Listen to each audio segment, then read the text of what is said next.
All right, so we're live. We'd like to welcome everyone back to the Trampled Underfoot Podcast show. And your hosts are Mark Lindsay and Eloy Escagedo. Welcome, everybody. What's going on, Mark? Welcome aboard. Welcome aboard. I tell you, I am so busy. I don't know what to do with myself, but I'm still doing better than I deserve to be. I tell you what. Yeah, I It's guess. Yeah. just busy. But that's all right. Keeps me off the streets. My wife know where me and our money is. So oh man. So, well, I thought you were going to spring something on me. Oh, I could. I don't have anything really to spring, but it was I was doing a little bit of digging around, and you and I talk a lot about technology, and we talk a lot about the cool stuff we have now. And Linda and I were talking at dinner. My wife, Linda, by the way, we're talking at dinner. It's been a couple weeks now about some of the stuff that we use every day that's really old Yeah. because everybody's into the new whiz bang stuff, and it just kind of made me curious about how many things or what is turning 100 years old this year. Okay. And so you know me, give me something to Google and I'll Google it. And I found, believe me, I found several things that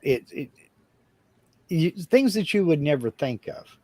And of course, now that I want to pull up that list, the website is deciding it's going to be a pain. I'm waiting for it to come up as we speak. Some of the strangest things are going to turn 100 years old this year. And I'm waiting on this. Oh, come on.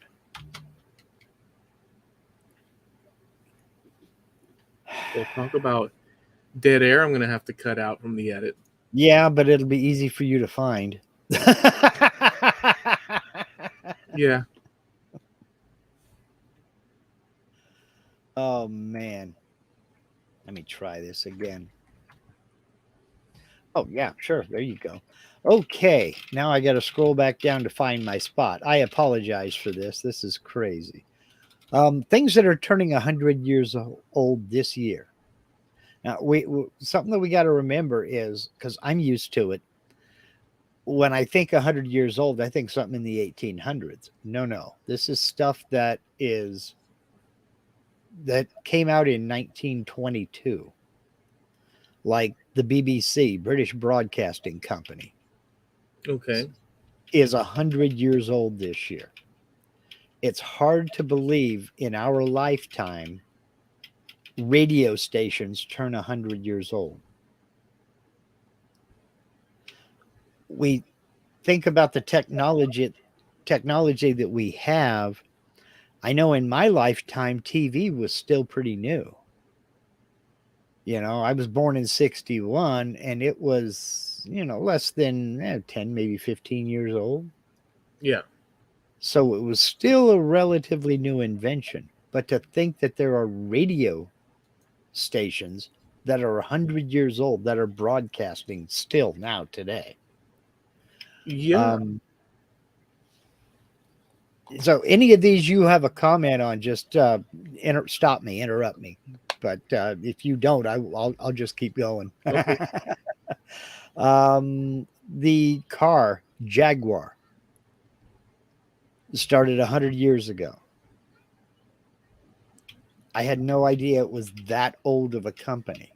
I remember the commercials in the 80s. Uh-huh. Jaguar. I don't know I can't remember the details of but I know that they had commercials of the Jaguar, and it was supposed to be a sign of luxury and well-to-do and all that. Yes, style and sophistication. Yeah, exactly. I remember that. For our folks up north, I don't know if Greg, the snow crusher, is going to drop in today or not. For our folks up north, Canadian Tire is 100 years old this year. It started out in Hamilton. I think that's Ontario. I may be wrong. I'm not sure. But I don't know. It's some strange stuff in here. The blender was invented in 1922 by the Arnold Electric Company. Electric appliances are 100 years old in our lifetime. That's strange, man. It's strange. The radial arm saw was invented 100 years ago by a guy named Raymond Dewalt. Yes, the Dewalt Tool Company. Of the Dewalt Tool Company, yeah. Yeah. He called it the Dewalt Wonder Worker. And now you can't find them. A lot of things came around, I mean, would be 100 and something years old due to the fact that, you know, it all started in that era where just electricity and everything became widespread and all sorts of things. We, you know, you in 61, yeah, and me in 75. In the long scheme of things, people looking, especially when, like with me doing my genealogy, when you look at the tree and you see a 61 as an example, and then you see a 75, in the great scheme of the tree, you don't think of the person. I mean, you understand that the 61 came before the person born in 75, but when you look at the tree, you I'm as you do it a lot, you automatically say, oh, this is it's one generation down, but they knew each other. They're in the group of people that surrounded each other, and you categorize it in blocks. And when you get back, I've gotten to the point where I see son, father, grandfather as a block. Yeah. And then one generation back as in great grandparent. Generally speaking, I see it as you're crossing the threshold of where that last generation or recent generation may or may not have been able to have access and knowledge to that great grandparent in many cases. Right. And so I see them kind of in blocks of 3. I'm starting to realize, and then if you go above it, that's not accessible in real time to the people of that 3 block, the earlier thing. So I've noticed things get passed on sort of in 3s, sometimes in 4s, sometimes in not just father and son because of the shortness of living the further back you go in many cases. Right. And so we fall within the block of technology that we would share a certain amount of, obviously I know we do, but I'm saying in the context of like history and the wider, we go in generational little blocks where everybody gets to enjoy a certain time frame of things. And so we've experienced all these things of the 20th century together from the vantage point of a decade removed. How different and far removed were things from your growing up from 61 on to my 75 growing up. So in other words, how different was the world in the 60s to the 70s when it comes to technology necessarily? There were a lot of innovations and inventions that have come and gone. You know, videotape came in the late 70s, but I can remember my father talking about this company over in Japan had invented this machine that you could hook up to your TV set, and it had a timer on it that, and I was in like 3rd grade. So we're looking at what, 8 or 9 years old? So that would have been 69, 70, somewhere in there. you're looking at it had a timer on it, and it would kick on, record for a certain amount of time, and then shut off, and then you could play back and watch television. But it was like, $90,000 or something stupid like that, Yeah. because it took up a whole wall, because we were still using vacuum tubes. It wasn't all transistor and solid state. It was still vacuum tubes. In fact, just about every store like a Walmart today would have a big tube tester right by the front door, and a cage right there built into the bottom of the tube tester, where you could bring a bunch of tubes in and put them on, and it would check the tubes and tell you if they were good or bad. And when you found a bad tube, you read the number off the tube, and the clerk would come over and get it out of the cage, and you paid for it, went home, put it back in your TV, and off you went. Yeah. But when the solid state and transistor came along, those things eventually went away, and now I think you'd be hard pressed to find one. Yeah, you'd have to make a special order. I'm sure there's people that dabble in things that are of that sort of like now passe for the general public due to technology advances. But you could still get, obviously. But your 1960s person, if you were to place them automatically in the 1970s, would see differences, but they wouldn't be like taking a knight from the Middle Ages and placing them in, it would be more of like, so it's like kind of like if they took you and I back 20 years. Yeah. 20 years being the year 2000.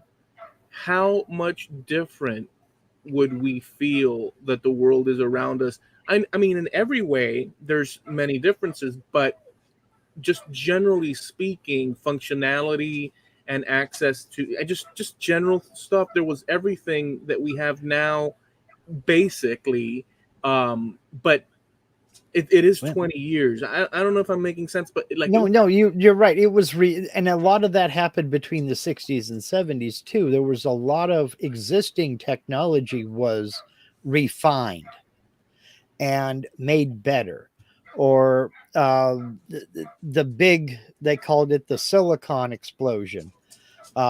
It went from vacuum tube to the integrated circuit and the chip instead of the vacuum tube, and miles and miles of wire. So the television back then, of course, had a big cathode ray tube, and then when the LCD came along, and then LED, and then liquid crystal, all this other stuff, then plasma screen and what have you, now we have that refinement. It was along the same lines. We went from rotary dial telephones, some people on party lines. I can remember when my grandparents were on a party line, then they had their own dedicated line. Then we went from rotary dial phones to touch tone phones, but it was still a landline. You could still reason it out. Yeah, and so it was that progression there. It used to be you had two choices when you went to get a phone. You had the phone company, and they were regional. They had different names wherever you were, Bell South, and we had Northwest Bell up here. But you basically went to the phone company and you wanted to hook up service. You had a couple of choices. You could have a wall phone or a phone that sat on a desk or table.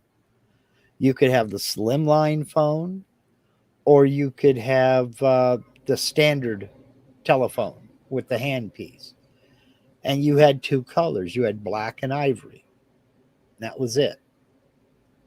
Well, long about the early 70s, they decided to break away from that, and you could buy a phone and plug it into, they ran the phone lines into these four-pronged outlets, and you had this big round plug with four prongs on it. You plugged it in a certain way, and it would work. And then the sky was the limit. I mean, you could have any color you want, any style you want. You want an old candlestick phone, you want one that's Mickey Mouse standing there holding the receiver, you could have that. I mean, it's just whatever you wanted to pay for.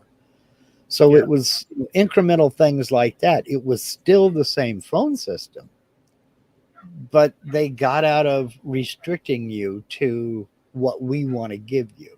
So broadly, a person um, plucked out of the 60s and put in the 70s, that's a 10-year span.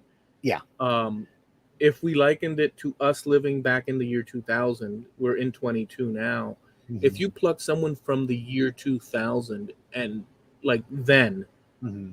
and put them smack dab here now, putting aside headline news and such, just generalized functionality of how that person could operate within this world, it would be, in my opinion, virtually non-problematic. We lived in that, like that's part of our timeline. But the advances from 2000, the year 2000 to now, there are many in small ways, like you mentioned, increments. So it happens as such.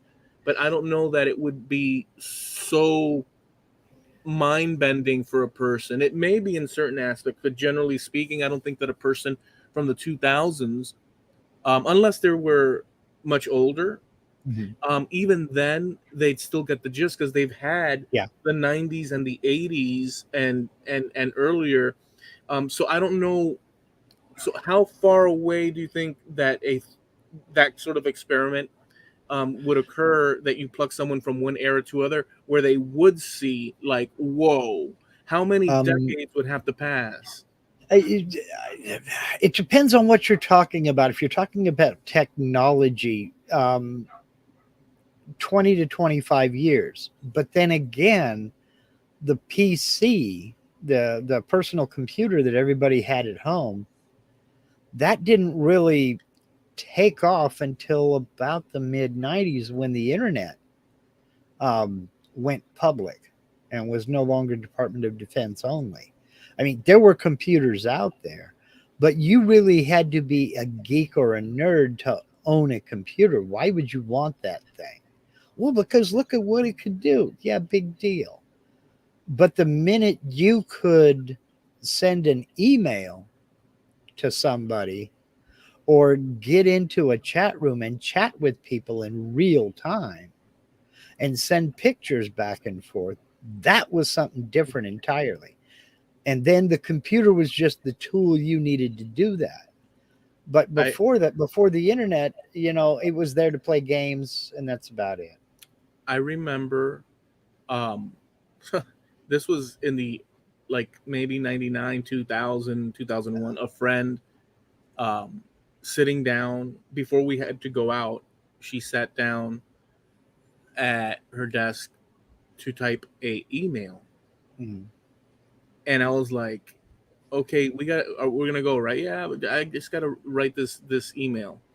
And I said to her, well, you're writing why don't you just phone the person and just get it done like that? Why are we sitting down? And she sat down at her computer.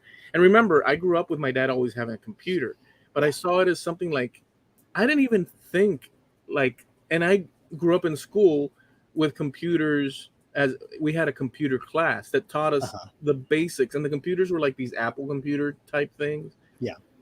Where it's like you drag the little thing and it's just a basic thing. And so I never paid attention, because really that we've talked about it, there was a limited functionality and usefulness for the average person. But she sat and did that, and I was like, well, why don't you just go, and this was like around 2000, why don't you just go ahead and call the person and get it over with? I mean, wouldn't that be quick? Why are you using this? In my mind at the time, why are you using this, writing a letter? And by the way, letters are written and you mail them. Mm-hmm. In my mind at the time, that's how much importance I put to this thing. And she's sitting by her computer doing this and sending it off. So it was, to me, like, you've got this contraption you paid for to do something that you could do by writing, putting it in the mail, and you've done the same thing, except you don't have gadget in the way in my mind at the time.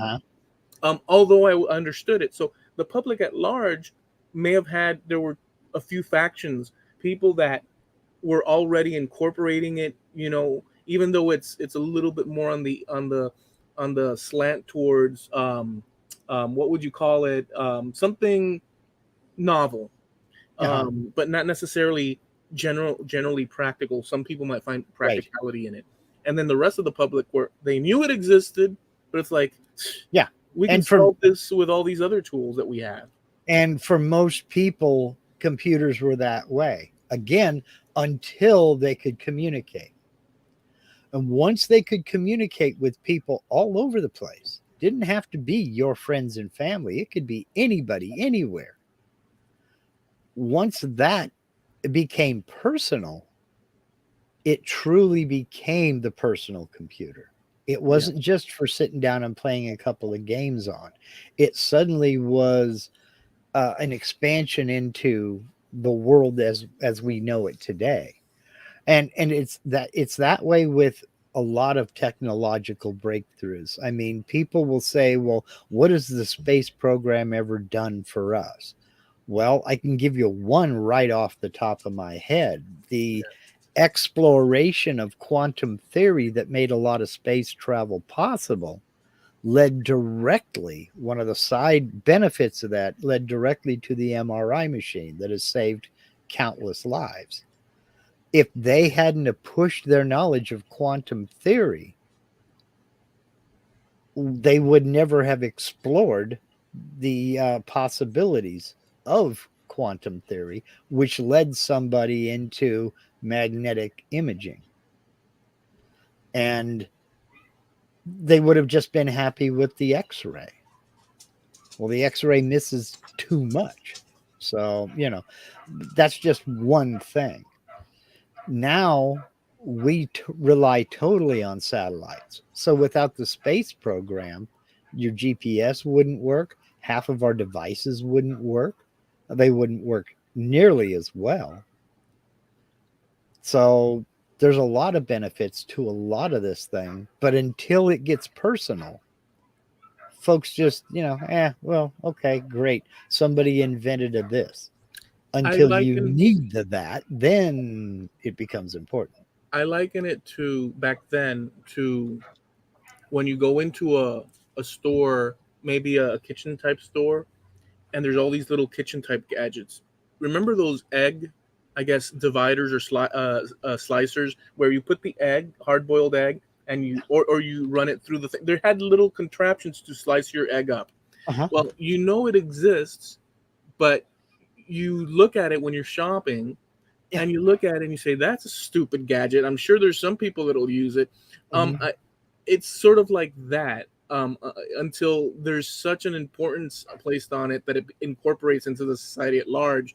The Yeah. egg slicer divider thing is there concurrent with you in that era, but you're not paying it any. It didn't surface to the fore, in for the society at large. But the Yeah. computer did that by incorporating all sorts of tasks that we Yep. would do separately into. And then the phone is another Mhm. step up in that, because most people use It's their phones to do the stuff that we do Yeah. on our workstations.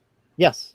I The don't, I don't, but a lot of people do. Well, the only reason I still have a PC and don't use a phone or a tablet is because in my hobbies, creating video and what have you, it's easier for me to do on the computer. And the control software for the computer controlled machinery I use here in my hobby, it has to have a computer to run it. It can't be done on your phone.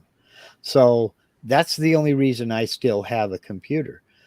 That portability of the phone, which has taken over from the PC, and be it the phone or the tablet or the mobile device, let's just say, that has taken over the functionality that most people had to buy a computer for, because they're not hot and heavy into doing computer graphics or video editing or running CNC equipment. Yeah. They just want to use it for email. They want a camera. They want to be able to send pictures. They want to be able to text and chat with their friends. And you can do all that with a phone. Yeah. So there is still a market for the computer out there. It's just not the general public anymore, for the most part. But Yeah. that too could change. We Well, never we're know. going parallel. So if you think of the 2000s and the first decade of, Hmm.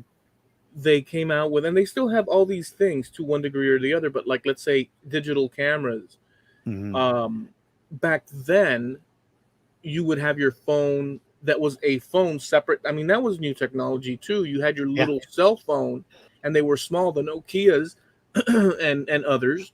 And that was brand new. Like, I bought my first personal phone in that era. Before that, if you Hmm. wanted something portable for the average person, at least in my mind, maybe there were other people doing other things. There were. But to me, that was a step up. Before that, if I wanted something where I can communicate or friends could send me information on the road in the 90s, I had a beeper. Uh-huh. Yeah, we had one And too. the beeper, they would send you, you'd see this person called you, and you would stop at a payphone to make the call, or Yeah. when you got home, at least you knew that you had a pending message from a friend or this or that. And Right. most of the time it wasn't nothing, no big deal. It was like, yeah, I just called, I just beeped Wanted you. to see what you were doing. Yeah. Yeah, there was no but now, just all these technologies ended up in the world of the PC computer and this and that. So they would see people from the 2000s that everything has congealed into one or two devices. And I don't know, I think it would they would we back then, placed here now, would look at it as, wow, that's incredible. But I don't think it would be so shocking. It would be more shocking, even if you went into the 90s. It would take some adapting, but not a great. It's not like it's impossible, because people in the 90s, Mhm. people in the 80s, in the 70s, the 60s were all also exposed to um, just themes in movies and so on and so forth. I mean, it's not like we have alien creatures walking around with Yeah, but beach balls and funny hats for them to adapt to. They just see humans today with more technology, and I think that's something that people throughout history within the 20th century could sort of yeah, deal with, because they were sort of but prepped in a certain way. well, to a point, but if you only have to look at the popular culture of the time to see what their predictions for the year 2000 was going to be like. You know, we're not all walking around wearing Mylar suits with, big steel rings around our shoulder blades, around our shoulders rather, or around our necks. And we're not all walking around with space helmets on. There are no flying cars yet, damn it. And that may be for the better. Seeing how people drive on the ground, I don't know if I want some people in the air in control of these vehicles. But a lot of what they talked about has come to pass, but an equal amount has not. It was just fanciful. We don't have a nuclear reactor in our home, but there was a time in the 1950s where they thought that was a distinct possibility, that we could all each have a miniature nuclear reactor powering our home and putting an end to telephone lines and electrical lines. Well, they just went underground. So we don't have all those lines, but not because we have a nuclear reactor. I mean, there's all kinds of predictions from the past have come true, but there's an even number that hasn't. Um, so I think you would have to go back to like the early 60s, maybe up to like, say, 67 or 68. If you were to take somebody from that era and bring them in here and just drop them into 2022, they wouldn't know what the hell was going on, because a lot has changed. We don't notice it because we were alive for the change. And it was a gradual transition, I mean, just in popular culture, turning on the radio in your car, they wouldn't know what the heck they were listening to. Where did this stuff come from? Well, it came from 30 years of the evolution of music. Yeah, the Mills Brothers are long gone, my friend. Lawrence Welk is long gone. It's now time for whoever the new hot band is. So it, in a lot of ways, they would be all right, but in a lot of ways, they would be just lost big time. Yeah. So Because they would, but it's not like a person from the 60s, and we are kind of pushing the limit because with the 60s, because the closer we get to the I guess early part of the 20th century, because a person, even people from the old west in the 1870s, or let's say 1880s, 1890s, that transitioned into the 1900s, we're still talking really old world in this sort of sense, where they really, I mean, the toilet wasn't necessarily something. I mean, they had outhouses, and rural America, I mean, that was something that, and across the world there were facilities, but the question is just the technological aspect of it. People back then, well, even then, transitioning into the 1900s, which was still like just other older world, like with mhm, technology starting to spring in, they still felt that, I'm speaking like not necessarily knowing 100%, but I would imagine that they had their trend, like something lit up by electricity, as opposed to gas. right, um, it's still light, and they can sort of, oh well, like trains, you'd see old, and you see a right. train next to people in those old pictures. This was new technology, and they're standing, these people that had nothing in the way of technology are standing next to incredible technology for the time, lived, coexisted with each other, and they just incorporated it into their world.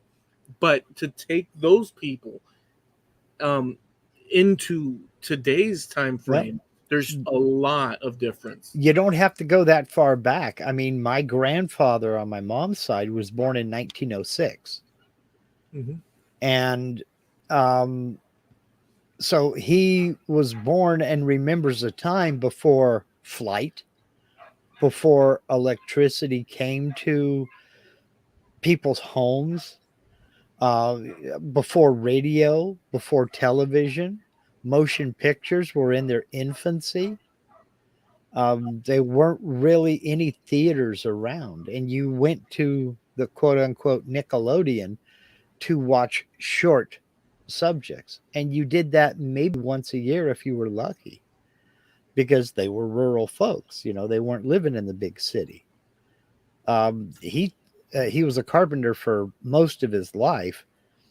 Just something as simple as stupid as nails. He told me he was in his 20s before he bought his first pound of new nails. He had never bought nails until he was in his 20s. You always, when you took something apart, you straightened out the nails and you reused them. Why would you need to go buy nails? There's plenty of them over here in the stack of wood. Dig them out, you know, that Yeah, kind of thing. I mean, but he died in the 1990s. So he witnessed all of this stuff coming up. He witnessed both world wars, then Korea, then Vietnam. He witnessed man walking on the moon, the invention of television, then the shift to color television, and getting a phone in your house, and then the shift from a party line to direct line, then rotary dial, then touch tone, and then cordless. I mean, to him, it was, I don't know. He knew about computers and he knew that computers were out there, but when he died, they were still in that gizmo stage. They were right. for people who played games and who did business. They weren't in every house. Now, given another 10 years, he'd have probably had one himself. He was never afraid of technology. He was kind of filled with wonder as to what was going to be next. Yeah, So, I grew up with my grandfather living here in this house where I'm at, and he was born in 1911, yeah. and I was always, he'd take me or we'd walk to the store, we'd walk to the movie theater, I'd hang out with him, when I wasn't hanging out with my friends and stuff. He'd take me to the movies and this and that. And this was, well, my grandfather, a person born in 1911, and me, a person from the 1970s, interacting with your grandfather. And this is a passing on of generational just thoughts and ideas, and the technology all around us was moving in a direction. And so we're not that far removed in a Right. certain way from those eras. A lot of people didn't meet their grandparents, let's say. Many people did. Many people Right. met their great grandparents and stuff. Right. We're talking about people that lived in a totally different world. I think it's an interesting thing to keep in mind, that we're moving, in this timeline, Right. and all this technology is increasing. Would you be shocked if, on TV, on the internet, forget TV, even though that's applicable too, but next year you saw, all right, and we're rolling out the brand new flying cars and stuff, and the government is preparing the posts or the signals, and it's going to work like this, and there's a logic to it and stuff. I mean, you'd be like, wow, that's going to be cool. Maybe. I don't know. I'll ask you. But would you be so blown away that you can't handle it? I would not, simply because people have experimented with it and it has been successful. But it's basically agreed that it's not for everybody, and the average person on the street wouldn't be interested in it. Simply because, well, two things. Training, you have to be trained to use it. It's not like going down and getting a driver's license. You have to be to get a pilot's license, which is what you need for one of these. It takes a lot of school. So it's expensive. And number two, there's a lot of limits. There's any number of limits that are put on air travel now, because you get two guys in a 2035 Honda Skyhook up there flying around interfering with commercial airliners, and somebody would. Yeah, but putting So just my question is, so I get it. There's risks and a lot of people that wouldn't necessarily be. But my question is, would you be, if they sorted it out like they sorted out? No, I wouldn't be signals, surprised. Right, because you do have. We have led up to the possibility of that. You wouldn't be surprised. I mean, there's not. We can't think of all the things that might exist, but within our mind, in the wilder corners of our mind of technology, if it were to manifest itself, where it's incorporated into our society, whatever crazy notion in our minds, I don't think that we would be like, oh well, look, that came to be. I don't think that we would be so blown, like it wouldn't be difficult for it to fit in our reasoning. Yeah. If it did manifest itself in real, like in our real life and stuff. Like we have all this sci-fi and stuff that we've been exposed to, where we've, any crazy thing that we would think is not possible. If it did happen, it's not. What would freak me out though? The teleporter in Star Trek. That would freak me out. That would. And time travel. That would freak me out as well. But we're talking about huge, fantastic things. Yeah. But things that belong in a fantasy. What would freak me out would be a cure for a virus, because we've never cured a virus. We can vaccinate against viruses and we can treat the symptoms, but we have never come up with a cure for a virus. We have cured bacterial diseases, and more work is being done on that. And, billions of lives have been saved because of it. If they ever cure viruses, things like Ebola are gone. Things like, COVID are gone. So that would be a freak out. But you're not talking about the big, shiny, spectacular there. You're talking about breakthroughs in medical science. If they ever find a cure for cancer, Katie bar the door. Look out. So I don't know that there is going to be the big, flashy, shiny thing. I don't know that that's going to be the next big thing. Mm-hmm. I think it's going to be steady advances in science and technology that push limits with more people asking, why the hell not? Let's try. And figuring new ways to approach problems and what have you. I think that's how it's going to progress. Steady advances. Yeah. Because the number of diseases, for instance, that were considered uncurable 20 years ago, that are being cured today or treated today is staggering. Yeah. And there wasn't any one big, huge, major announcement. We have cured the common cold on the national news. It was a bunch of small, steady things in the background that are making some of these diseases and conditions go away. And I think that's what it's going to end up being, is a steady progression like that. Do you remember the what was this guy's name? Al Gore in the 2000s with the global warming, which is what it was called back then. Today it's Climate change. Climate change. But do you remember the chart that was a hockey puck in reference to the climate and whatnot?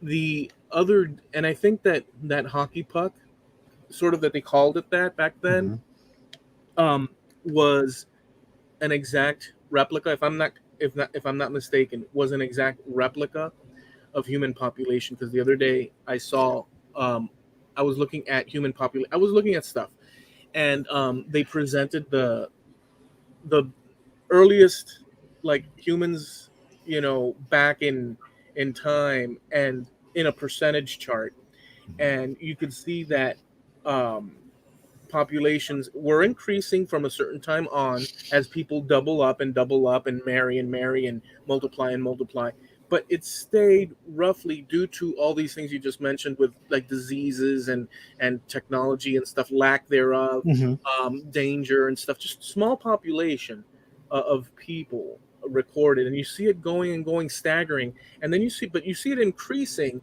and until the Black Plague, the Black Death, and you see it arced like it was getting good, and then you see it plummet, and then it starts again, and you could see these rise and falls as all. Sure.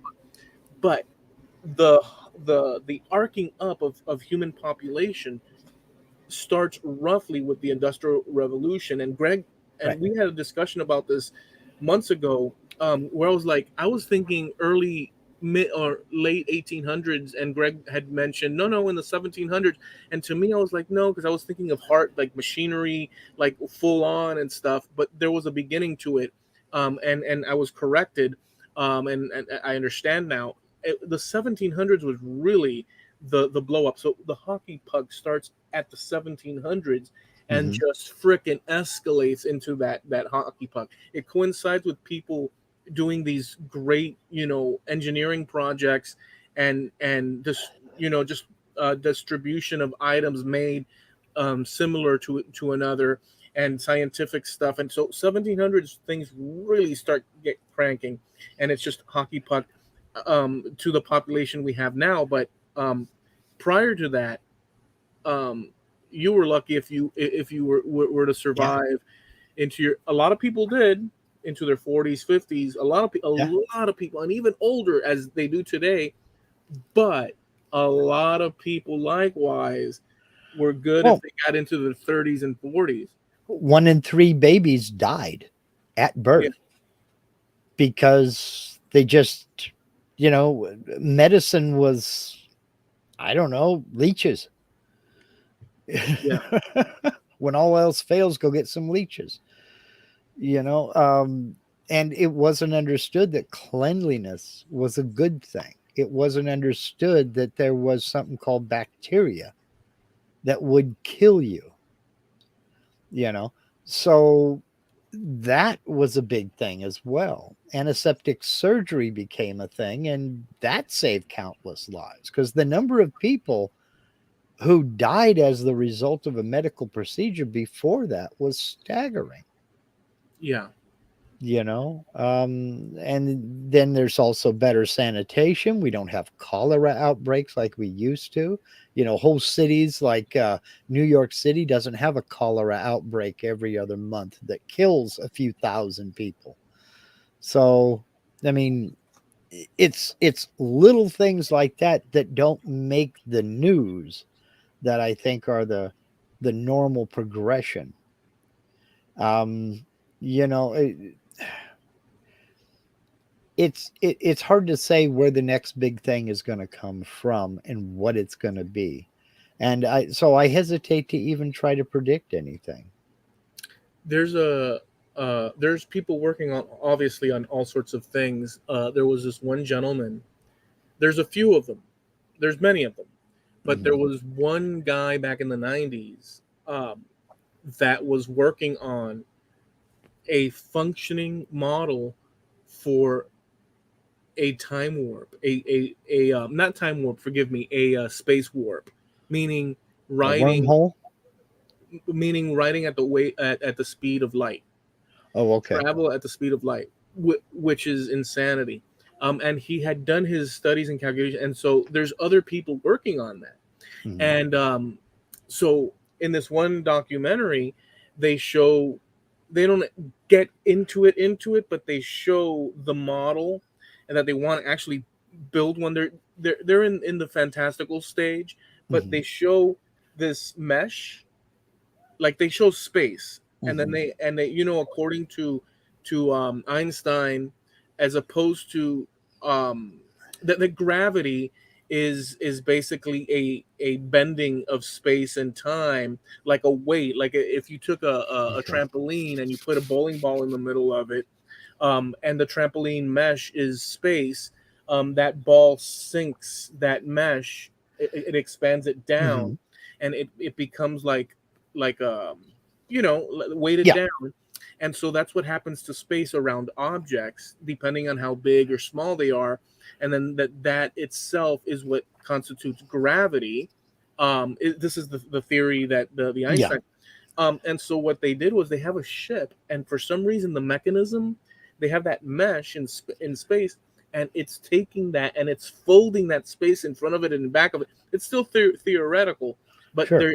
they're putting that spaceship there, and it's using the space around them to propel them. It's weird, like the weird, you'd have to be into that to know the details. Yeah. But the point is that people are working on these things Good. concurrent now, like currently with us, in as we're going along with our lives, and who knows what the hell is Mhm. possible if something like that came to be. Mhm. They said, hey, we can now travel at the speed of light. um I would be shocked, Well, yeah, I but would be too, because that but would be a major leap. would you, that would be like huge. Again, Mhm. it's still in the stages of Sure. like Sure. invention or theoretical, and they're Right. working. But if it came to pass, to me, it would be my reality plus now space travel. I But would be shocked. I'd be like, whoa. But like what you've said in the past, how would that change my life and this and that? It would change profoundly. well, In the fact that now there's this possibility that exists. well, But it at the would. same time, we would just incorporate it and say, okay, onward. But something like that, how do we know how it would change our lives? It may, We don't. then it may not. I mean, We we don't can't know. really tell. Yeah, no. We don't Um, know.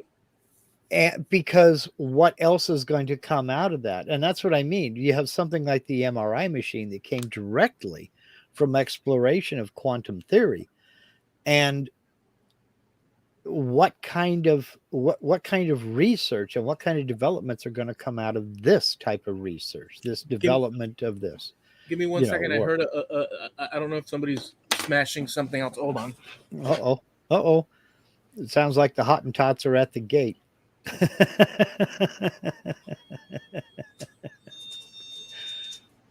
So I guess we'll all just sit here and listen at the same time and see what's going on live. It's his edit, so maybe I'll shut up and give him another long silence to find.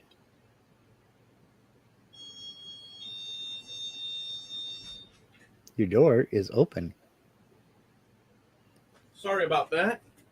I'm afraid I can't do that, Dave. Okay. Everything's cool on the homestead there? Yeah, when I hear a noise that's close by, but it happened to be across this, just everything is so quiet out here. Mm-hmm. You know, it's a funny thing, right? That I don't necessarily live in the most isolated, rural, tucked away from place in the world, but sometimes, for some reason, it just works out that in the mix of these thousands upon thousands of people all around, everything is freaking silent. Yeah. Nobody's making a sound at all. It's weird. Sometimes it's like blah, blah, blah, blah, blah, blah, like just almost white noise, but sometimes it's like that. And if just one person opens a door and closes a door, or puts something in a trash can, it reverberates so powerfully that it sounds like it's right next to you right now. Yeah. And so that's why I went out. But it's like, and when I stepped out again, remember, there's students and university kids and families and traffic, the whole thing. Traffic. Well, it's freaking dead silent. Yeah, I know what you mean. I'm 5 foot out this wall right here next to me is our driveway.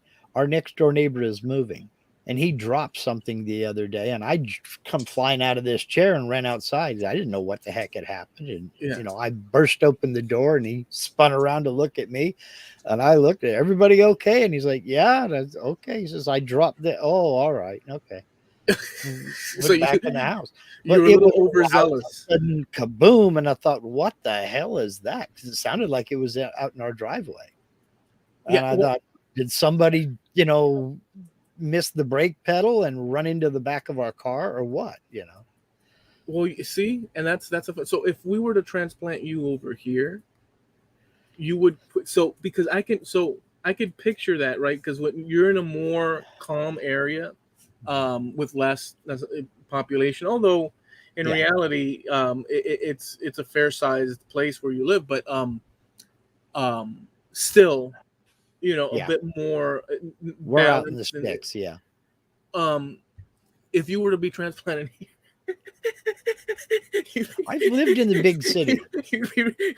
Opening the door, rolling into the ground, like catapulting to the next day. What the hell's going on? Freaking No. I've lived in big cities before. Believe me, I've lived in some of the bigger cities. I'm not trying to. I'm just saying that if that set you off, like, you know, there's and like it set me off here now, and I'm exactly. But like, there's so much stimuli. You know what I'm saying? It's too much, dude. It's now you know why I don't live in any of those big cities anymore. Now you know why I'm warm and comfy out here. Excuse me, I'm warm and comfy out here in our little cul-de-sac, and I just soon keep it that way. You know, I'm gonna mention this, but I'm gonna do it sort of disguising the name to protect the guilty. Okay. So. Years and years ago, a person came to visit, not my family, no, a person came to visit from Cuba. But they were very old. Very old is relative, but they were probably in their late 70s, getting up there. That's not a spring chicken, by any stretch of the imagination. But this person came to visit family, but they're so old. You know, some people are fragile, and others are strong at any given era of life. Uh-huh. This person was sort of not necessarily, he was, but Yeah. came to visit family. And coming from over there to over here, it's like traveling forward in time Mm-hmm. from a frozen, you could say, they usually say it's like being in the 50s over there, technology in reference to the automobiles and many things. But it's really even worse than that. It's like living in the early 1900s with a parallel universe of things that are modern, they have reference to, but they don't have access to. Yeah. So it's a very weird situation. Well, the person came, and I took them around with their family, and we went to visit this and that. We went to a supermarket. Inconceivable. Uh-huh. Just walking down the aisles, I mean, the guy was, and there was so much stimuli and the different things. We took a drive. Okay, now we're gonna go here, and now we're gonna go there, and now we're gonna go here, and now we're gonna. In one of those, we were traveling over a bridge heading towards Miami Beach.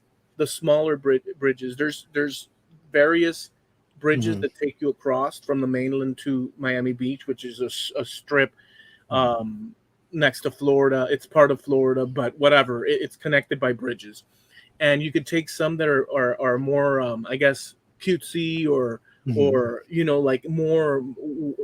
Instead of the huge ones, there's smaller ones. We went through one of the smaller ones because it was a little bit more scenic in a different way, and so we are going over and stuff. And in the middle of that bridge, I'm gonna vomit. There was too much stimuli. The person had to freaking puke, and they puked and puked and puked because it was like taking someone.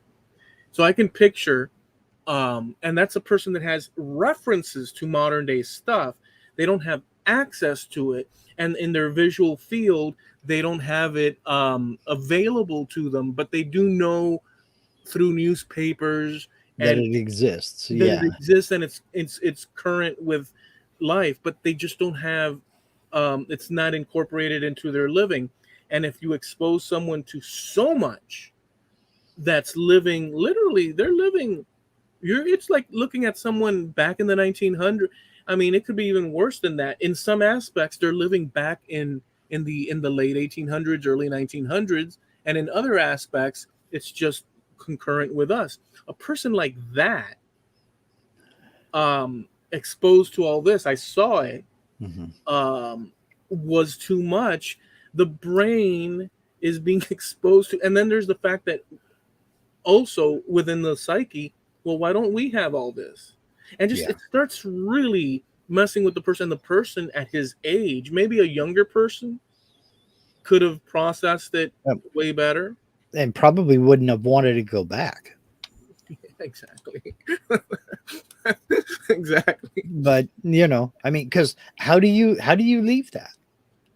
How do you leave that once you get I mean, it's an old cliche.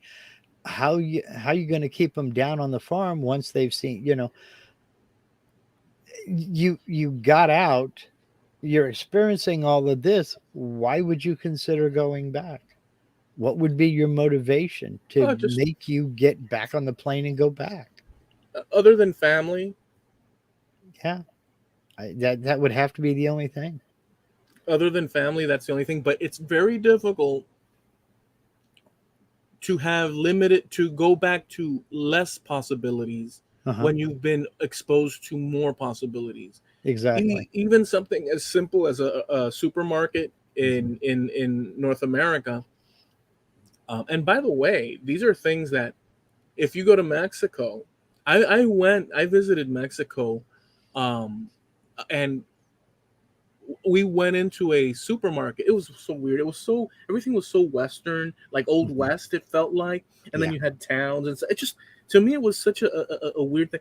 And we went into a supermarket. They have supermarkets just like we do, Yeah. with their little proclivities and Mhm. and different variations. Right. But it's still aisles full of stuff. Yep. with their products and many of our products, but and it's there. and it was the same way all over Europe. Well, here's the thing. Even that is something, that's known. Well, for those people in Cuba, they don't know that. They know it exists, but being exposed to it or having access to it is the thing in your continual life, in your everyday life. So they really are, in many ways, even though they do have access to certain things. It's like being thrown back in time, Yeah. and us, so we are very, very, very lucky in so many ways that we can't even appreciate Yep. unless we really sit down to sort of. And I would venture to say that the majority of Americans, the most simple. So this one Cuban gentleman, I don't even know if he's around anymore. I mean, that's because it's been a while. He more than likely not. Um, the things that he was exposed to, he couldn't he could see the value in it, but I don't know how much processing could happen, all in one, smack, the moment. But the typical average American, the things that this guy would appreciate, or a younger guy coming over and from that world into this, um, they would automatically start to appreciate. I think the typical American is so incorporated into our system Yes. that it's very difficult to even recognize appreciation for air conditioning in your supermarket, Hmm. as an example. Yeah. Or even the Um, fact that there is a supermarket. I mean, we yeah, have so many options and so many choices. yeah, We don't even acknowledge the fact that we have those options and those choices. yeah. So I don't know, man. Yeah, we are very spoiled. We are very comfortable, and we are very entitled. But that's the American way. What can I say? Yeah. At the same time, I mean, but what do you expect people to do? You can't have a novel reaction to everyday things that are so abundant. No, I mean, and that's true. That really is the case. Sure, we take the fact that there's a full grocery store 3 miles away, and we could get up in any hour of the day or night and go down there and buy anything our heart desires because we built that society. Mhm. You know, it's we're it's always been that way. Maybe they weren't always open 24/7, but it's always been that way. Most of us alive today have never had to wonder where our next meal is coming from. You know, I, I will tell you this though. I will tell you this, because you just mentioned 24-hour and whatnot. For my Until this COVID thing, these past 2 years, since the 90s till about 2 years ago, even crossing through all the things we've crossed through, including 9/11 and such, and all this and that, from the 90s into, and maybe earlier, I can't remember, more mhm. than likely not, but sometime in the mid 90s or late 90s, all the way up to just 2 years ago, we in Miami, the greater Miami Yeah, Dade, metropolitan area, had the ability to go at any hour of night, day, night, hmm, to a multitude of stores. Most people would do their shopping during the day, but uh you huh, had this whole contingency of people due to work scheduling or just the weirdos out hmm, there, the deranged sleeping habits, me included, uh, um, could do their shopping yeah, at 2 o'clock in the morning or later, or just around the clock. You would have, in many cases, a 1 to 2 hour from 6 a.m. to 8 a.m., and then they'd open up again, like where they clean up or whatever. hmm, But you could go around the clock, not to one location, many, and this yeah, was mainly Walmart. Um, and now, after the 2 years of the COVID thing, we have not that. It was so useful and so, I mean, I loved it. You could literally, it's yeah, great. And I didn't appreciate it at the time, But if you wanted to do your shopping in Yeah, early yeah. witching hours, you could. Oh, yeah. There were many times 2006, 2007, 2008. Linda and I would go grocery shopping at 10 o'clock at night. Yeah. And that wasn't at Walmart. We didn't have a super Walmart with groceries. Our Walmart was basically all non foods. That was at a grocery store that was open 24/7. So, yeah, and we didn't appreciate it at the time. You're absolutely right. We did to a point. We liked having the option. But being the typical Americans we are, we complained that the deli counter wasn't open, the bakery wasn't open.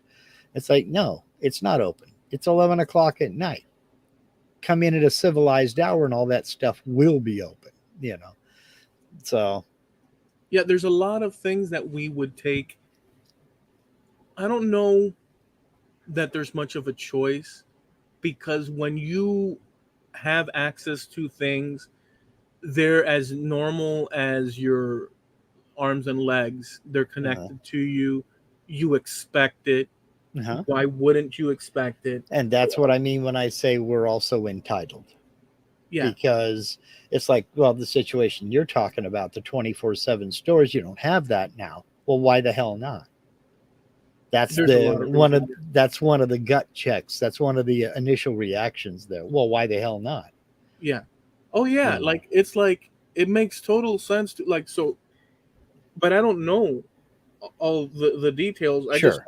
but what I do know is there's enough people in Miami Oh, and sure. then some that a person can have a 24-hour store open Oh, yeah. on many, And you get business. Yeah. and you get business, right? Mhm. So, but after the COVID thing or during the COVID thing, they locked it down, and then after it normalcy came back to be, or whatever that might be called, because we were returned to normalcy much earlier than the rest of the country. Mhm. Um, there were parallel states that Right. likewise did, but we were like back in business like very, very quickly. It has not, by any stretch of the imagination, um, that part of it has not been corrected. Yeah. So we don't have that. But it was so useful to be able to go where most people aren't at your Walmart, and you Yeah. could go in and frickin' like No lines. no no pushing and elbowing. I mean, people, and by the Yeah. way, that's another thing that changed. Before, people were kind of ornery, um, in certain ways when you were shopping and this and that. Now people, at least a little bit more, give you more space. I don't know how Yeah. long it's going to last. Nobody wants to get the cooties. Exactly. So that's a welcomed aspect of all this, that at least for people here in Yeah. Miami that were kind of, there's a That, rudeness level here that'll that go away soon. it was tamped down. I don't know Uh-huh. how long it'll last, but I'm sure that eventually it'll just go away. You Yeah. know, yeah, Well, we traveled the world. we sure did. I will say one last thing before we wrap this up. We have an after show where we'll talk a little bit and answer questions, interact a little bit. But I have one other thing. I did run across, you know, that there's this whole new thing called the metaverse, Yeah. via Facebook and Yeah. whatnot and all this. And I ran into this guy that or this video where this guy spends, I don't know how many hours in the metaverse. And there's a few videos of that, because there's Okay. ways to get in different pockets. I don't know all the details, but he lived in a virtual reality for a couple of Yeah. for a stretch of time. I don't remember the details of how much time. It was sufficient so that it became nauseating. But he'd sleep with the crap on his head and like just the whole thing. And what when he went in there, you take on a persona and you could travel to different places. You could go to Egypt. You could go to Mhm. different places, and it's recreations of cities and towns and out of people's imaginations. Some are to scale, and like they're building that world. You could buy and sell and stuff in a virtual reality type existence through your headset and whatnot. Yeah. And the one of the first things, he went into this place and there were other people there that are other people across the Yeah. world with headsets themselves in their particular homes and Yeah. places of residence. that are doing the same, and he would meet with people from different places, and you could interact with them. And there was this one guy that was a stormtrooper that he started talking to, and the stormtrooper guy was, "Hey, my name is so and so. Hey, how you doing?" And this and that, and they were interacting, and they went to different places. And, "Hey, you want to go over to this place? Yeah, let's go." And but in one of the things, the stormtrooper guy says that, "You know what, my batteries are dying and on my headset," and all of a sudden his stormtrooper persona avatar just froze in place, and he the guy doing the experiment is like, "Hey dude, are you okay? Are you okay?" And he's frozen like that, and then he just collapses. his battery went. They said, I lost you. He made fun of it, but he said, "I lost you. My friend is gone. And then a day or so later, his batteries were recharged, and they found each other again, and they started talking. Well, long story short, all this went by, and he said, "Hey dude, would you like to meet in real life?" Right? And yeah, sure, because he's a famous YouTuber and whatnot. So it ended up that they met in real life. These people that had met in virtual world, yeah, and they were just normal human beings, obviously, but it was very weird how that occurred. And I in a way, you never know what a person with these avatars and stuff, like what we're doing now, we're looking at each other, and we get the gist in a very direct way. But if we were interacting in a virtual world where I have an avatar, and likewise you, it would be, we would not know many things, and so I see it as another future angle. Who knows how many people would take this on? I just found it interesting. I just wanted to throw that out there. Any thoughts? There's a I'm trying to remember what it's called. There's something very similar to that that's been going on for a while. I think it's called Second Life. Yeah. But it's supposed to be completely different from this metaverse that Zuckerberg is talking about making. Yeah. What have you. I don't know. To me, that borderlines on video game. And I'm just not a gamer. Because I know my personality. I know the way I am. If I ever got into video games, that's all I would ever want to do. And I don't need anything like that in my life right now. So, I mean, if that's the next big thing, and if that's the new bright and shiny thing that is coming down the pike, I'm going to leave it to the younger crowd and just say, yeah, have fun. Yeah, I think it's one of I think instead of there being the one next thing, I think that we're now, and I think it's always been that way, that we're living in a situation where there's a multitude, and it's exponential, multitude of next big things. So I think that's one. I don't know how many people would incorporate that into their. I'm sure it's going to become a thing on its own. Well, a number of them aren't successful, and a number of them just aren't successful now because the technology isn't there to support it. I mean, you were talking about digital cameras earlier. They were invented in 1972. The problem was nobody saw any value in taking a picture on a camera that you could only watch on your TV screen. So it was invented by Kodak. They put it on the shelf and they didn't develop it any further until it became possible to actually use digital photography as more than just a novelty. There's a story that Bill Gates was talking about a small device that you could carry around in your pocket. He called it the Pocket PC, that would do everything the smartphone does now, but he never made the connection to cellular telephone service. So he rejected the idea. He just thought, nah, this will never go anywhere. And they had developed it, but they shelved it. It just, they just didn't think it was going to go anywhere. Steve Jobs came up with it was called the Apple Newton. And it was basically an iPad, but it was about 15 years too early. And it just wasn't the right time.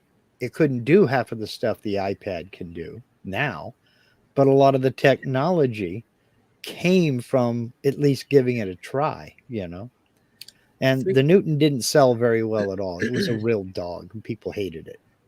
think about this in reference to this sort of this virtual world, this metaverse and stuff.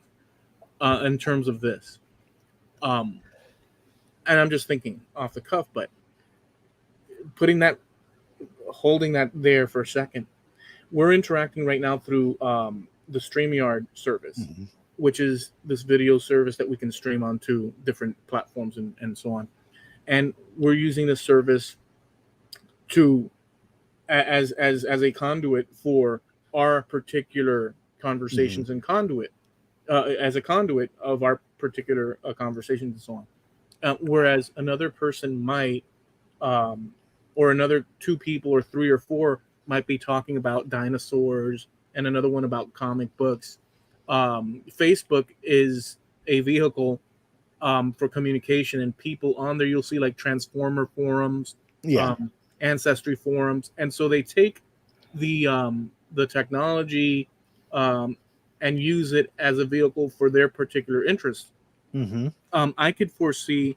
So imagine, like, you've seen in the past where Paul McCartney will do a live Q&A on YouTube, and people get to send in their questions, and he answers them, and there's many variations of that in different disciplines and stuff. Sure. So I can easily imagine if your favorite artist, I don't know, whatever artist, is holding tonight in the metaverse. You can visit a lecture, or you can visit an intimate thing. You're not in front of the person in reality, but through this sort of tool, you're able to exist in that space in the metaverse with that, movie star, singer. Maybe there's so many things that, and I'm just thinking off the cuff on those things where it would be appealing to people that would otherwise not, right, and they would gather more support. So I can see this as another vehicle of technology, right, parallel with others. Same here. I do see it as another vehicle, but again, excuse me, again, it's gonna come back down to make it personal. When it becomes personal to you, then it has value. Yeah. And when it has value, you'll partake. If there is no value for you, if it's not personal to you, you won't. So the market will decide who's going to win and who's going to lose. And whether this metaverse thing is a winner or not, the market's going to decide. And we'll see, we'll see what happens. Yeah.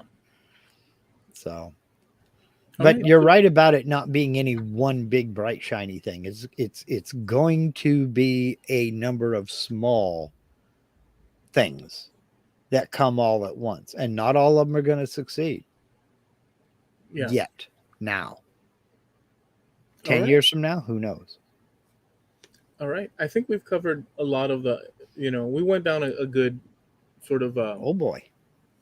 All right. So listen, we go live every Tuesday at 9:30 Eastern, 6:30 Pacific Coast time. Today we're broadcasting on a Wednesday. However, but that's okay. You don't need to know that. We have a Facebook page called Trampled Underfoot Podcast on Facebook. You can check that out with links that we have and pictures and so on, as well as a website, trampledunderfootpodcast.com. And you can catch our past episodes over there. So we thank you for hanging out. Have a safe week. And oh, by the way, we're also sponsored by Harneo Media, your web solution. If you'd like to either create a web presence or expand your web presence, Steve Nealon is the man you need to be talking to. He can help you set up a web store, help you with a print-on-demand service if you'd like to design and market merch, all done through your website with secure payments. They take care of the printing, they take care of the inventory, the shipping. You just sit back and watch the orders come in. You can get more information at harnealmedia.com. That's HARNEAL media.com. Sponsor of Trampled Underfoot Podcast.com. All right. Well, catch you guys later. We're going to have an after show here and answer some questions. Have a safe week. See ya. Peace.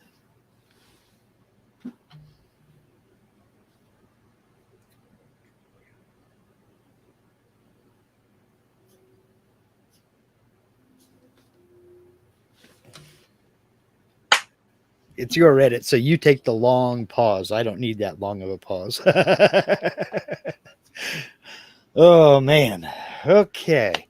Let's go scrolling back up here. We had a few comments, a couple of questions. Steve, speaking of Harneo Media, says doing a drop by. They're under tornado warnings and watches and extreme weather. We'll watch later when things calm down. That's why Steve wasn't around. Mississippi, Louisiana, Mississippi, Alabama, Tennessee are getting hammered. They're under tornado warnings. There have been some tornadoes touch down. I don't know about near Steve. When I was watching live earlier, when he posted a link over on Facebook, it looked like it had gone past him, but don't know. I mean, it was a long curved band of storms, and the activity that they were looking at was northern Mississippi, where Steve is way south. Northern Mississippi, Alabama, I think it was middle Tennessee, right around Nashville. It's that over area him. there. It's over him. It's past him slightly, looking at the radar right now. However, he's in the thick of it. It's past him. He's on the tail end, but we don't know, you know. But it did go over around. I'll tell you exactly. So he was in the thick of it around 9:45, 9:40. I'm just sliding back the image. So right about anywhere from 9:25 to 9:55, he was in the thick of it. Yeah. And so that was, as it sits right now, about 10, 15 minutes ago. So, hey, prayers and, fingers crossed for you, Steve. I know he's not listening right now, but let's see here. Greg said, Eloy, your dog wants out. That was about 4 houses down from me, Greg. You're talking about that dog that was barking in the background? That's about 4 houses down from me. They got a German Shepherd, and they were out there throwing a ball around. So, and the dog wants to play. So, let's see. Greg says that their computer class was punch cards. You see, I never had any computer classes. I don't think there were any computers at our school at all. But you got to remember, I graduated in 79. So, or I was class of 79. I didn't graduate. It would have been coming into play within the next couple of years after you graduated. That sort of thing. If not straight smack dab when you graduated, I don't know in the 70s, but I do know that when I was very, very little, we had a computer room. The school did. And it was just a room, a little room, painted white, and it had your chairs and the tables and chairs with computers in a row, where students faced one row. It looked like a lab. They had it set up, the computers. It looked like a lab because that's the association they had. Yeah. Like it was all technology, so it was all lab-like. Yeah. It was hilarious. You expected to see people in white coats and stuff with clipboards, Yeah, it's hilarious. And then when you do get to what it is, it's like, here's a little doggy, here's a picture games and stuff, and mathematical thing, and you just press one button to get the right answer. All you're doing is type. It was so basic, but it got the idea out. Yeah, who knows how expensive these things were? Yeah. Oh God, back then, and a government buying them. Woo. Yeah. See, Jim Dockrell says any tech that is embraced by porn will succeed. Well, like I said, if the minute you make it personal and it applies to you, you'll buy it.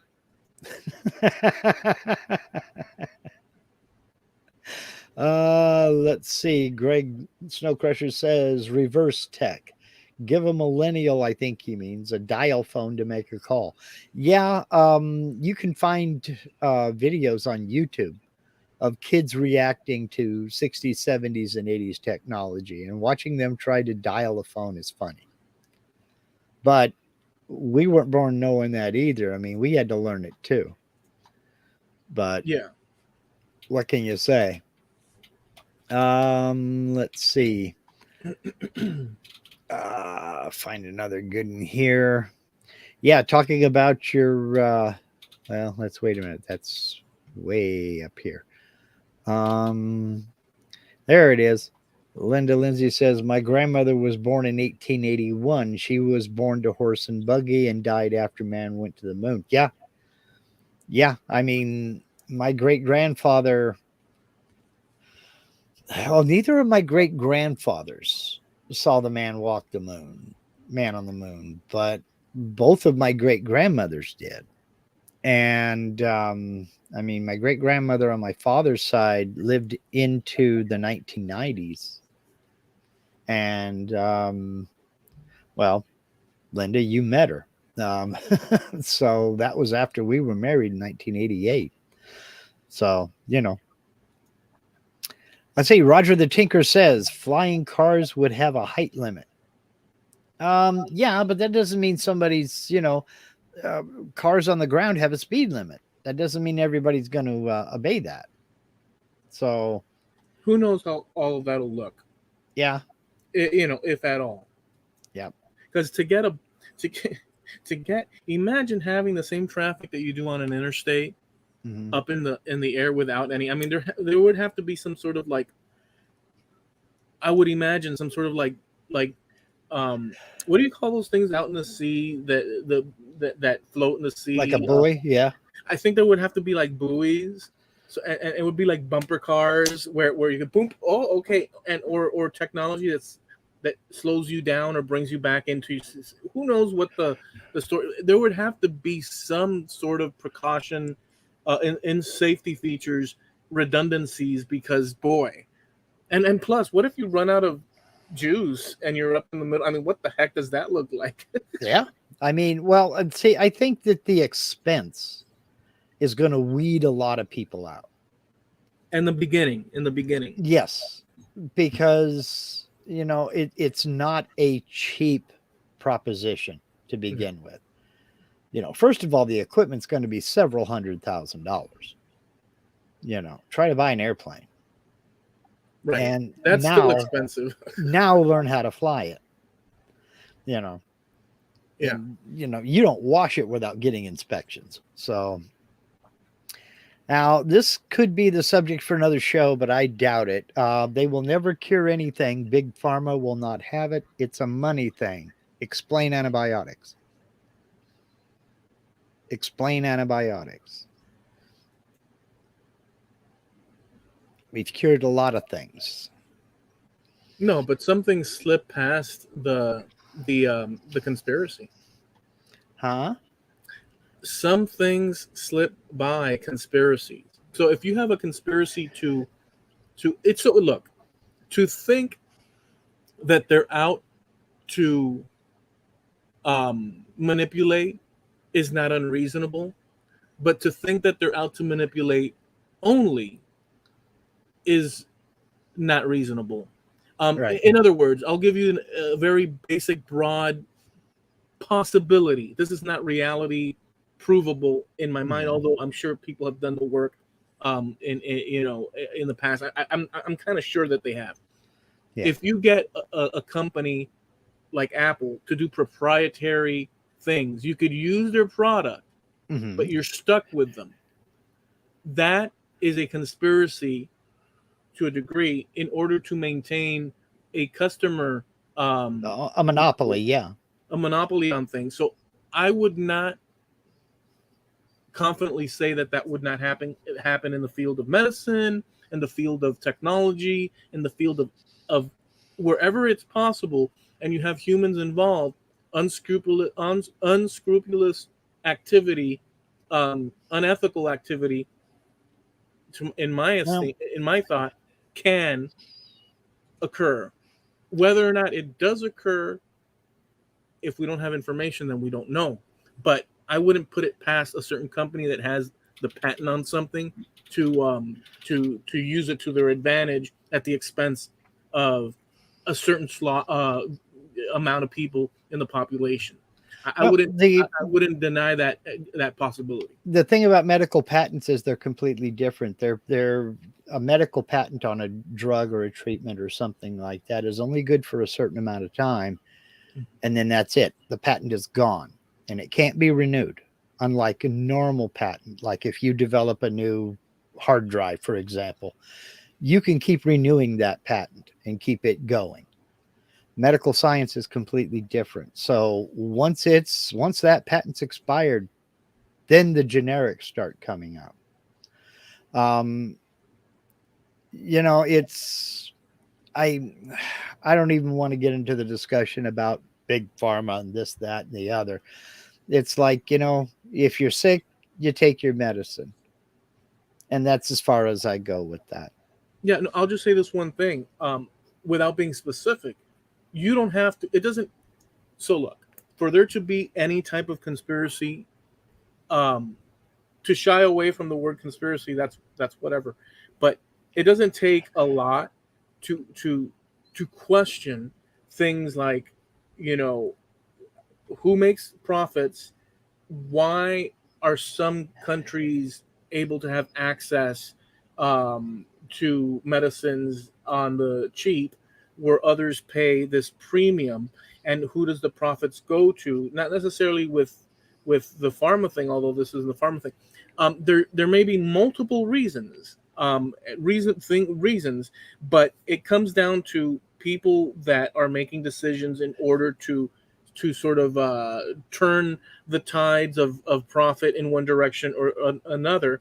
It doesn't have to be parallel with necessarily with a huge, terrible evil for mankind. It could be as simple as, dollars and cents. We need to make X amount of money, so the accessibility over here, and we're going to draw more money from over here. They're not thinking, oh, poor little Timmy over in Arkansas. They're not necessarily. They may be, but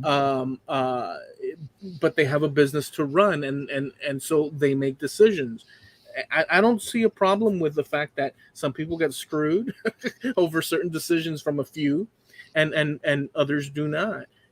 So the only problem I would have is that if you're going to point to a conspiracy, that you would have to, and if you were going to be honest, you would have to name it. You'd have to name, okay, this is the story.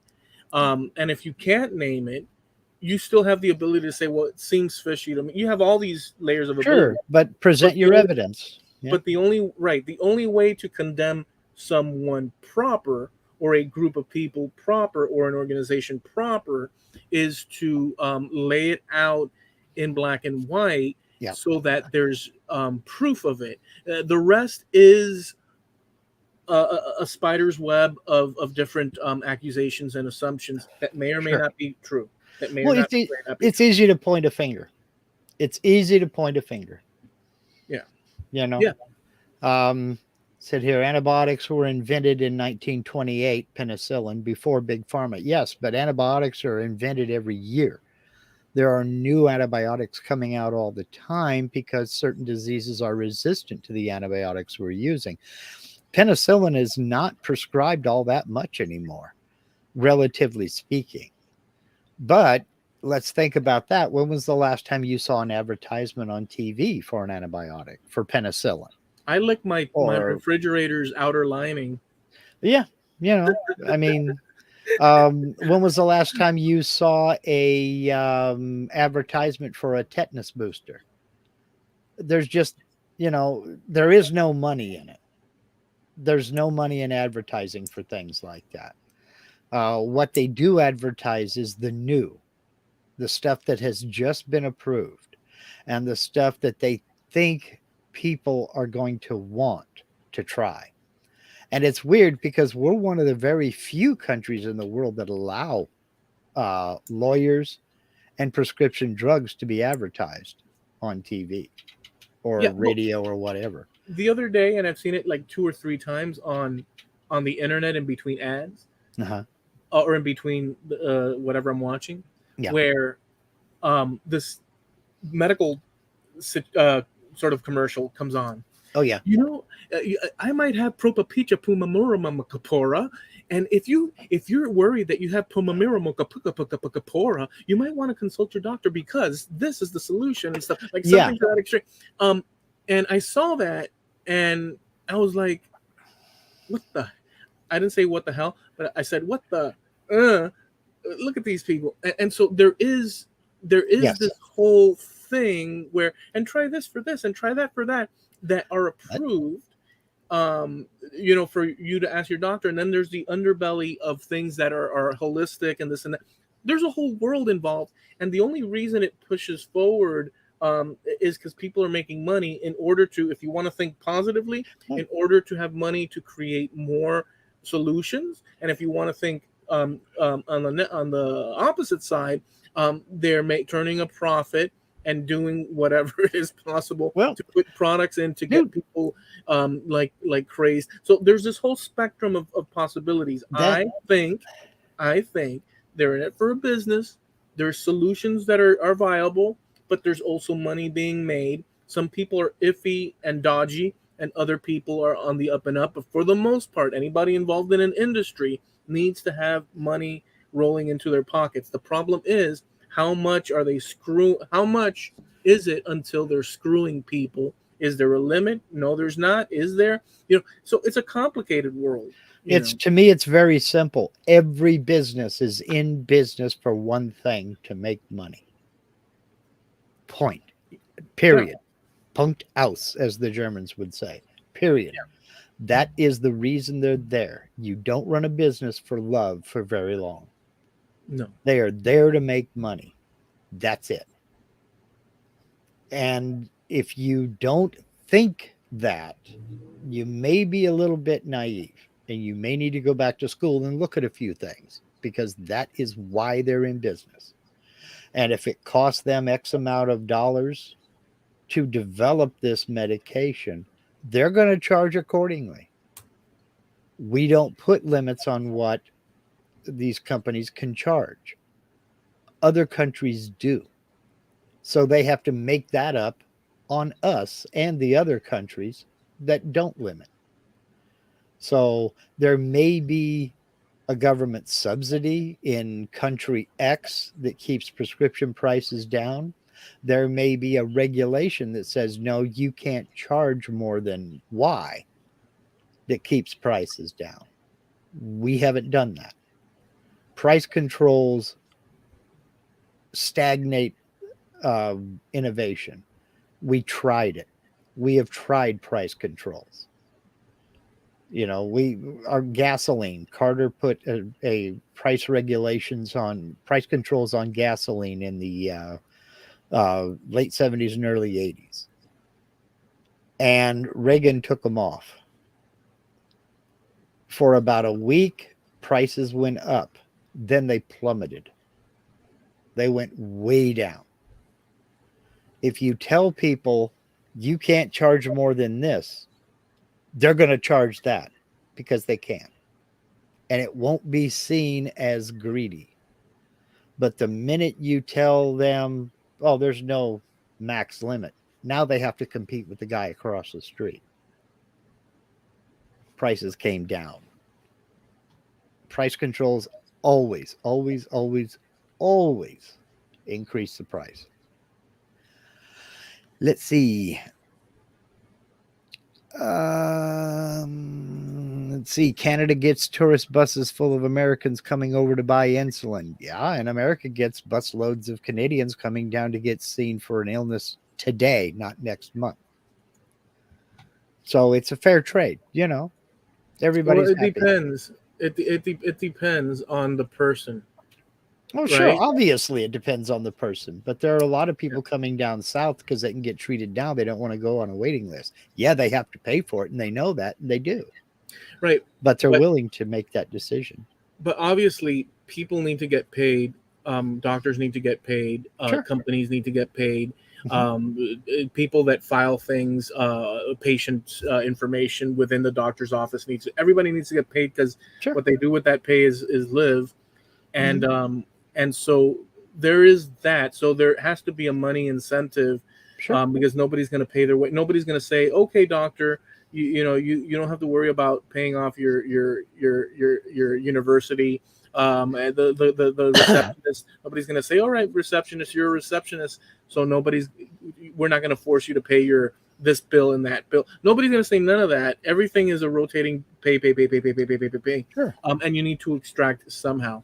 The question is, and then the question is, the government involvement in certain fields and stuff, just regulations and so on. There's a lot to the discussion, and Oh, yeah. obviously it's never been it's an Oh, ongoing thing, and people feel like they get screwed on multiple levels, and other people maybe not so much, mhm. and so it's a complicated thing.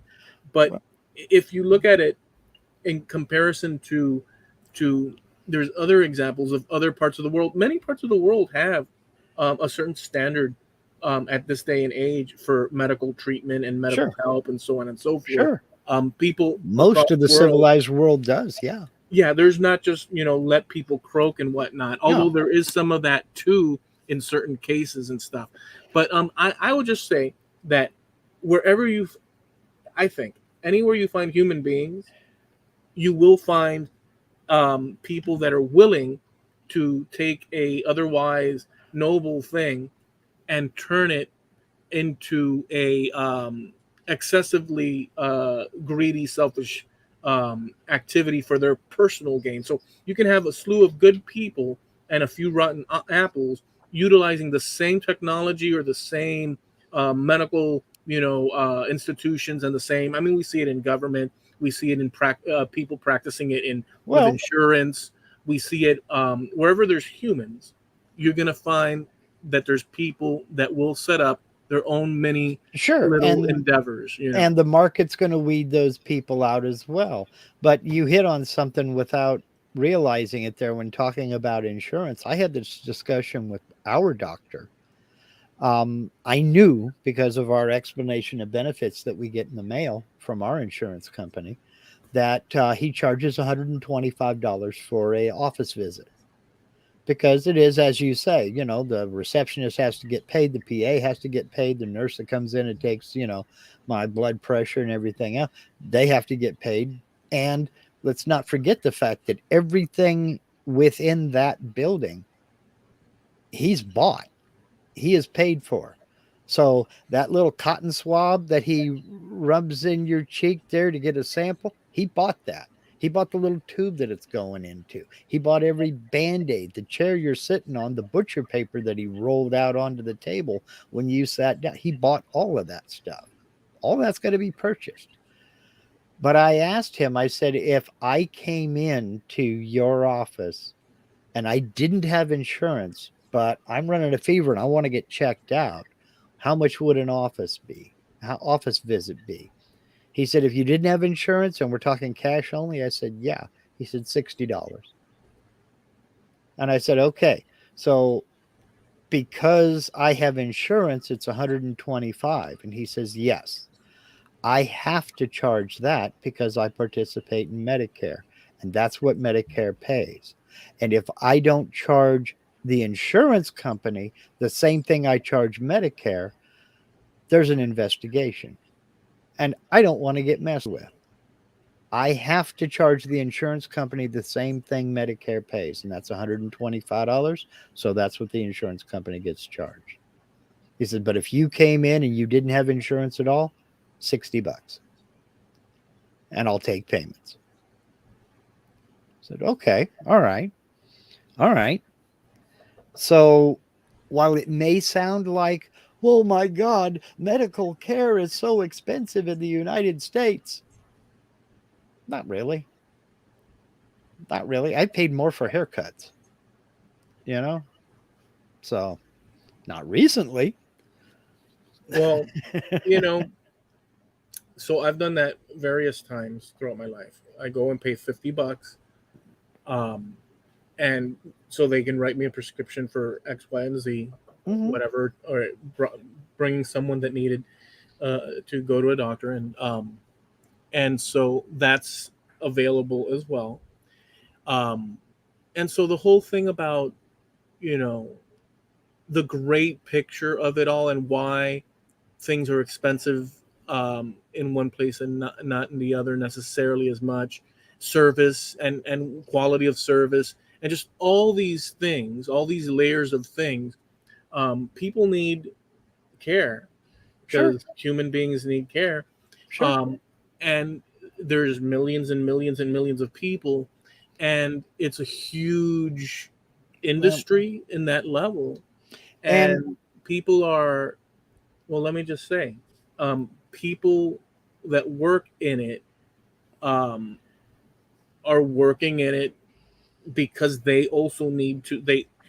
I'm assuming they, for many reasons, they're learned in that discipline and they're practicing that discipline. yeah.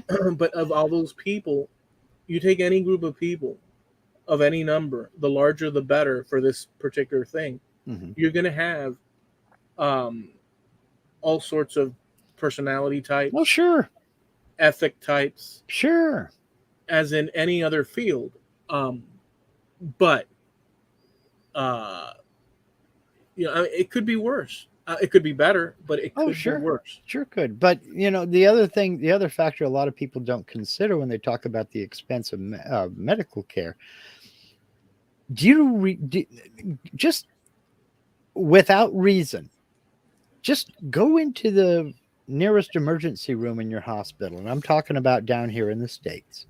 Go into the emergency room, and the number of people out there waiting because they don't feel good, or they have a headache, or maybe they're running a little bit of a fever. The emergency room is not, that's not what the emergency room is for. The emergency room is for if you broke an arm or you're bleeding or you got a burn or something like that. That's what the emergency room is for. It's not because I don't feel good. That's what your primary care doctor is for.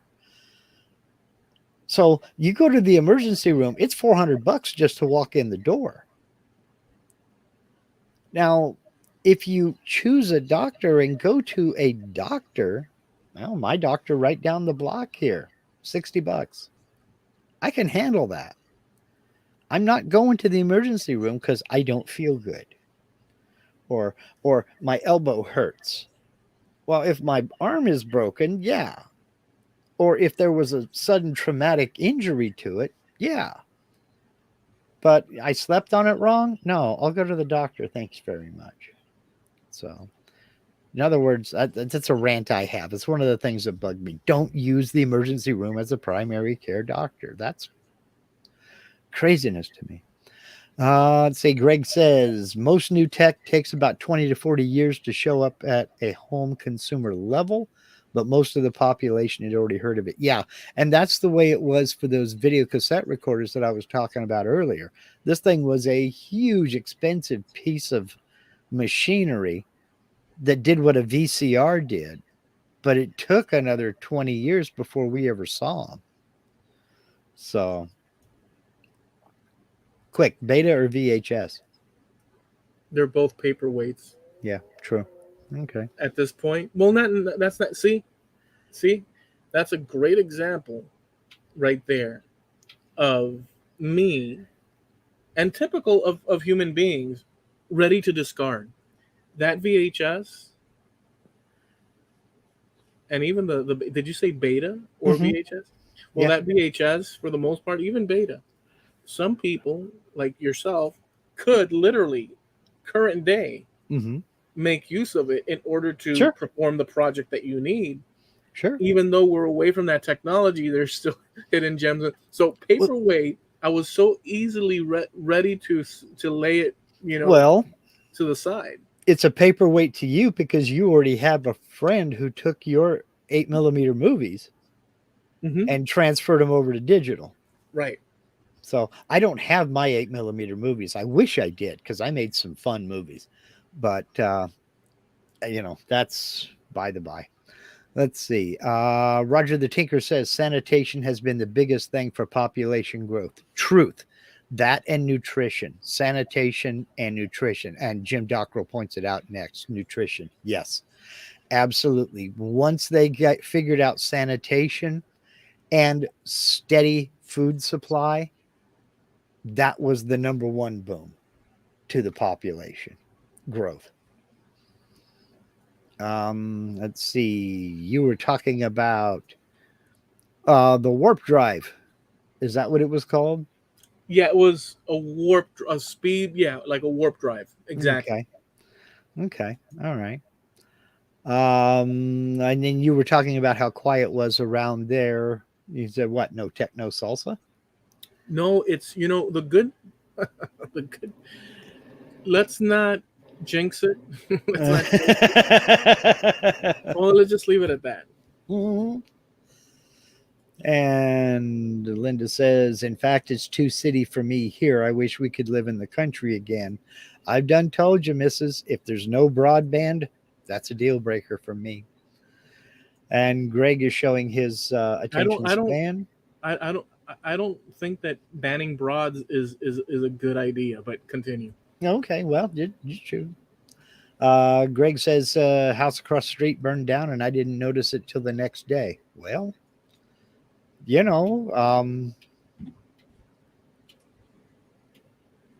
less said about that, the better. I was going to make a joke about your attention span. I won't do that. But he also came back and said maybe your driving is what made him sick, Eloy. You're talking about your friend that came over from Cuba. Yeah, that's a underhanded remark if I ever heard one. So I'll just say this to you, Greg. Have you ever driven in a car with me? No, you have not. So you would not know. Now, would you? Yeah. Fair point. Fair point. Well made. And Linda says, depending upon the age of the person, sometimes the familiar is more comfortable than the new. Yeah, I can see that. If you don't know what, but still a part of me says, if you don't know what you're missing, you have nothing to compare it to. But when you leave something like Cuba and you come here, how could you go back? How could you be more comfortable where you don't have anything? I mean, and I'm not saying the guy didn't have anything back there. He had no reason to return. I'm just saying it's really difficult. No, anything, anybody has anything or something, Yeah. But you don't know how you don't, dude. I think the statement was you didn't have to retract you didn't have anything. I don't think you have to retract. Now, if you were technical about it, everybody has certain amount of items, but if you were to weigh it in the balance, sure. dude, let's put it this way. All it would take is to have a program where Americans can get to live the way Cubans live over there and go over there for a month, and you would see this country shape up. I'd say within a few years, once we've had the rotation coming through and people have to stay for 2 months living without certain amenities, you would have a drastic attitude change. I swear to you, that would probably be the most healthy thing. And I know where and what groups to start with. I know exactly. Now. See, Jim Dockrell says beta is still used in industry. Well, a form of beta, yeah. Less so now with digital. Exactly. Snow Crusher says beta was a better format, but lost out because of greed by Sony. Sony invented both formats, but it didn't. It thought that beta was the better system, the better format, like you're saying, Greg. So it licensed VHS to JVC and then a bunch of other people. And that was their mistake. Let me. I'm gonna have to have a few words here about Greg's comment. Mhm. All right, about his comment publicly at that. I mean, truly, Greg, what have you just said to us here? It is completely wrong. Now, am I going to add anything? No, I'm just going to say it's wrong. Kind of like you said about my driving. Continue. There's no reason for me saying it. I'm just going to go ahead and just say no to it.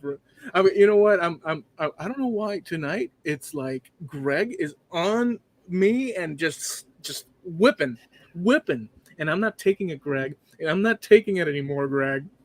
I'm kidding. Continue. When a problem comes along, you must whip it. Whip it good. Anyway, Jim Dockrell says Sony didn't officially discontinue the format until 2016. Yeah, I used to know this. I want to say it was right around that time, 2016, that the last company that was still making VCRs ceased production, and there hasn't been a VCR made since then. I want to say it was 2016, but I may be wrong. It may have been 2015. But yeah, it's a dead redundant format. But still, knowing as I do, because I'm one of them, the number of people that still have a stack of VHS tapes out there, I'm waiting for a company to come out with a USB VHS player, just like they are with turntables. Yeah. That I can plug into the computer and transfer those VHS tapes over to digital format. Yeah. I'm waiting for that time because I'm not the only one that needs that. So, let's see. Greg he owned up. He says, because you should have been here yesterday, Eloy. That's why he's riding you like a rented mule. No, and to make matters worse, there you go. Jim Dockrell likewise paralleled. Yeah.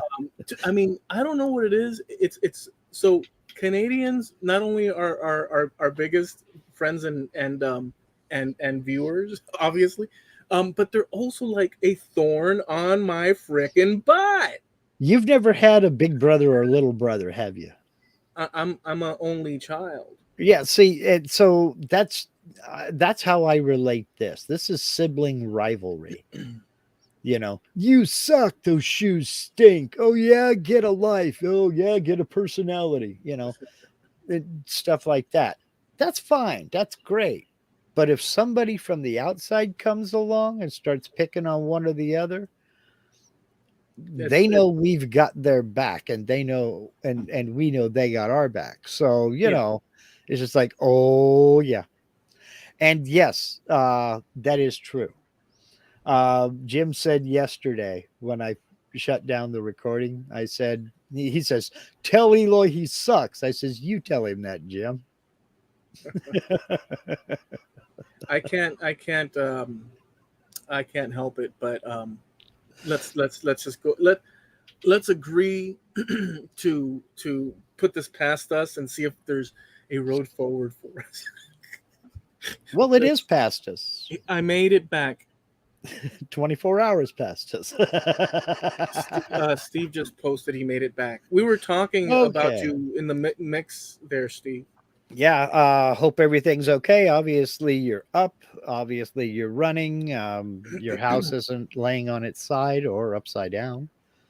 So, and you have power. So, thank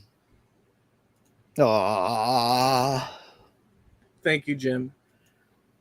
And because of that, and I know, so obviously Jim says this, but I also know, and thank you, Jim, and I also know that Greg internally feels the same way. So I'll tell Greg this: I have a great vampire zombie movie that I'm going to recommend for you to watch and take notes as a return in kind to Greg, because he hates vampire movies. See, now what we got to do is we got to find a movie that we think Greg would be interested in, download it, and then edit vampire movie scenes into it. just in odd places. Like, somebody opens the door and a vampire's back there, and then they close the door and stuff like that. We got to just that. Anyway, never mind. Okay. Yeah. Steve said, yeah, it dropped tornadoes all around us, but we're all safe. Good. Glad to hear it. It's a nightmare.